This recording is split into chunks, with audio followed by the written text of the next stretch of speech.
Welcome to episode 15 of this vlog about growing a tiny tropical garden in the south of the UK. The weather this week has been pretty variable, but there has been one constant: strong gusts of wind from Storm Gareth, but luckily it's not done too much damage in the garden. I finally found time to get out in the garden and cut back the Arundodonax reeds. This will encourage more new shoots, and when I cut it back there were actually a lot more new shoots than I originally thought, so this should look great later on in the year. I'll just leave this to grow up through the fern. I've also recently divided some Persica Red Dragon. This is a really popular plant for the tropical garden style, and I've planted mine here at the base of the Catapulta bignoides tree, which is the golden Indian bean tree. When it grows away, it should fill in the gap between the euphorbia and the fatsia really well. So now it's the time of year for me to have a go at propagating the variegated hebe that I'm using as an edging plant on this raised bed. If you look really closely, you can see that there's new shoots actually starting to grow at the base.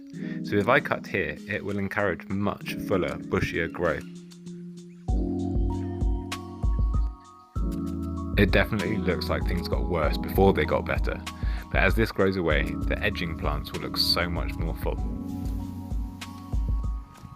And I can use all of the plant material that I cut away as propagation material. Now I prepared it just by stripping the lower leaves and then cutting just below a node, and some of these I'm going to insert straight into the soil and I'll let them grow away here. But just as a backup, I've also propagated some into a terracotta pot, because this is how I got my original plants and it worked really well. And do you remember I made the first pollard cut on my Apollonia tree? Well look, the new buds are starting to come out, so it's worked. It's great news, and as these grow away, I'm going to get enormous juvenile foliage. There's also buds appearing on the roost tree, which I moved late in the season last year, and I was worried that it may have killed it because there wasn't much root material left. But in time, I hope it's going to grow away over the palm and create a bit of a canopy in this central island bed. This will serve dual purpose. One, to cast shade over the rest of the plants, but also act as a bit of a wind barrier, just to diffuse the wind as it blows through the garden. Here's a small euphorbia that I got at the end of last year. I can't remember which cultivar it is, but I really like the red flowers in the centre of these bracts. The Cornus alba that I planted for this year's winter colour is just starting to get new leaves. I'm going to let it grow away this year because it will be the new shoots that have that rich red colour for this winter's display. This UK native Pulmonaria is coming into its own. I already liked it because of its mottled foliage, but now that it's got these violet mauve blue flowers, it's looking fantastic. And this handsome beast is a Geranium madurense, and I planted it last summer just for its foliage. It's also got these fantastic mangrove looking roots that I think I showed you in a video last year, and it has grown away to be a massive plant.